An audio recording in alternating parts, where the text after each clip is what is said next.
এই জুসটা কেউই পছন্দ করে না। আমি যে প্রসেসে তৈরি করতেছি এরকমের যদি তৈরি করেন অবশ্যই ভালো লাগবে। আসসালামু আলাইকুম। আমি আজকে বেলের শরবত দেখাবো বা বেলের জুস দেখাবো।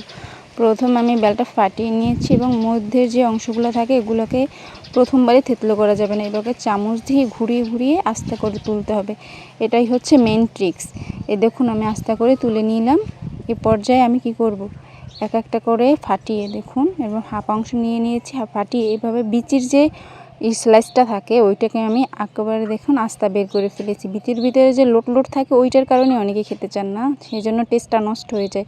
অনেকের গলার ভিতরে পিরপির করে বা দেখা যাচ্ছে যে গলা আংড়ায়, সেজন্য দেখেন আমি এটাকে সুন্দর করে লম্বালম্বি করে ছাড়িয়ে নিচ্ছি। এভাবে যদি ছাড়িয়ে নিতে পারেন অবশ্যই আপনার বেলের জুসটা অনেক মজা লাগবে। এবং পুরোটা ছাড়িয়ে তারপর আমি মথে নেব। দেখুন আমার পুরোটা ছাড়ানো হয়ে গেছে। এ পর্যায়ে আমি যে বিচির মানে এটাকে ছোকলা বলে যেটাকে, ওইটার অংশের সাথে যেটুকু ছিল ওটাও তুলে নিলাম। পর্যায়ে সুন্দর করে মথে নিব যাতে গোলা গোলা অংশটা না থাকে।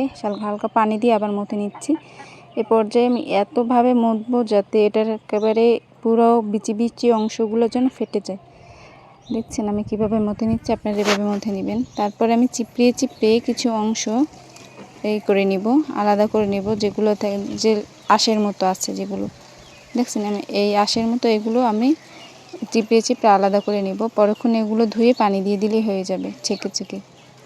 এই পর্যায়ে আমি পানি দিয়ে পাতলা করে নিলাম বেটারটা পাতলা করে আমি এবার জগের উপরে ছাঁকনি দিয়ে সুন্দর করে চামচ দিয়ে ছেঁকে আমার ছাঁকনিটা একটু মানে ঘন বলে এবার যেটাকে, ওইটাকে এবারে চিকন ছিলা, সেজন্য একটু সময় লাগতেছিল।